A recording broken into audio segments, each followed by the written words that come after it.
નમસ્કાર મિત્રો, જય હિન્દ, જય ભારત। આજે આપણે વાત કરીશું રેશન કાર્ડ ધારકોને 5 મોટા એવા લાભ વિશે।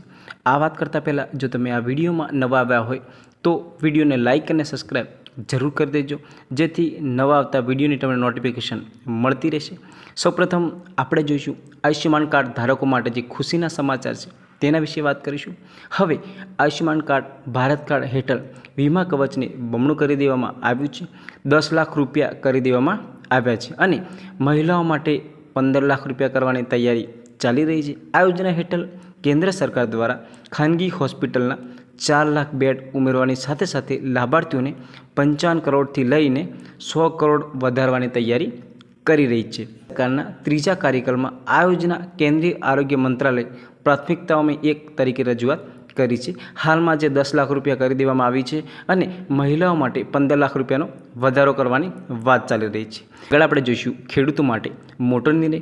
ખેડૂતો માટે કૃષિ રાહત પેકેજની જાહેરાત કરવામાં આવેલી છે। જેમ કે આપણા કૃષિ મંત્રી રાઘવજી પટેલે જણાવ્યું કે ગુજરાતના કેટલાક જિલ્લામાં જુલાઈ 2024 માસ દરમિયાન વરસેલા અનધાર વરસાદમાં પરિણામે ખેડૂતોને ખેતી અને બાગાયતી પાકોને વ્યાપક પ્રમાણમાં નુકસાન થયું છે। આવી વિકટ પરિસ્થિતિના જગતના તાતને આર્થિક નુકસાનીમાં સહાયરૂપ તથા મુખ્યમંત્રી ભૂપેન્દ્ર પટેલની મંજૂરીથી રાજ્ય સરકાર તરફથી 350 કરોડનું કૃષિ રાહત પેકેજ જાહેર કરવામાં આવેલું છે। મતલબ કે હાલમાં જે વરસાદ પડ્યો છે, પાક અને બાગાયતી પાકને નુકસાન થયું છે, મુખ્યમંત્રી ભૂપેન્દ્ર પટેલે 350 કરોડનું કૃષિ રાહત પેકેજ જાહેર કરી દીધું છે અને આ પાક નુકસાન સહાય રાજ્યના 45 તાલુકાના 1.5 લાખથી વધુ ખેડૂતોને આપવામાં આવશે। બરાબર છે, જે આપણા પિસ્તાળમાં નુકસાન થયું છે તેમાં 1.5 લાખથી વધુ ખેડૂતોને વળતર આપવામાં આવશે। ત્યાર પછી વાત કરીએ કે 33% કે તેથી વધુ નુકસાન થયું હશે તો તેમને સહાય આપવામાં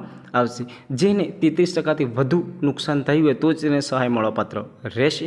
ત્યાર પછી આપણે વાત કરીએ મુખ્યમંત્રી ભૂપેન્દ્ર પટેલના નિવૃત્ત અને દિશા દર્શન ગરીબ કલ્યાણ મેળાનું જે આયોજન કરવામાં આવશે।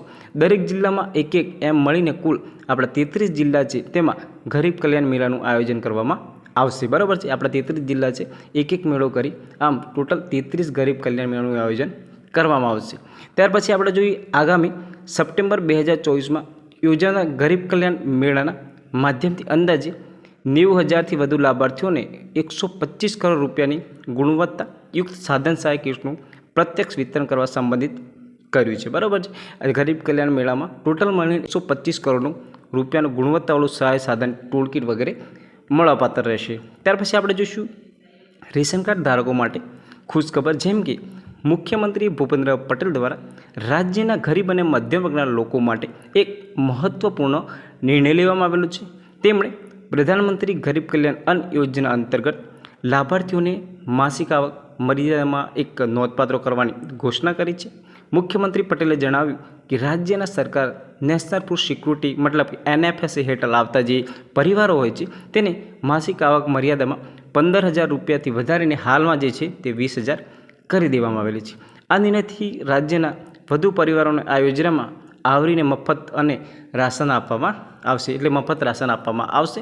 પહેલાં 15,000 રૂપિયા હતું, હાલમાં તે વધારીને 20,000 કરવામાં આવેલું છે। ત્યાર પછી વાત કરીશું આપણે દર મહિનાની 1લી તારીખે સરકાર LPGના ભાવમાં ફેરફાર કરે છે। કોમર્શિયલ ગેસ સિલિન્ડર લઈને રસો ગેસ ભાવમાં પણ જોવા મળે છે। આવી સ્થિતિમાં આ વખતે પણ LPG સિલિન્ડરની કિંમતમાં ફેરફાર કરી અને ભાવ ઘટાડો થાય તેવી દરેકને આશા છે।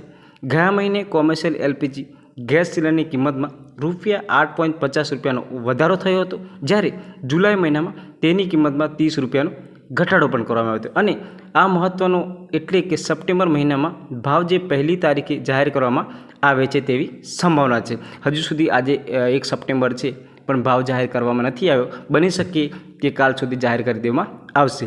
જો તમને વિડીયો ગમ્યો હોય તો વિડીયોને લાઇક અને સબસ્ક્રાઈબ જરૂર કરી દેજો। જય શ્રી રામ।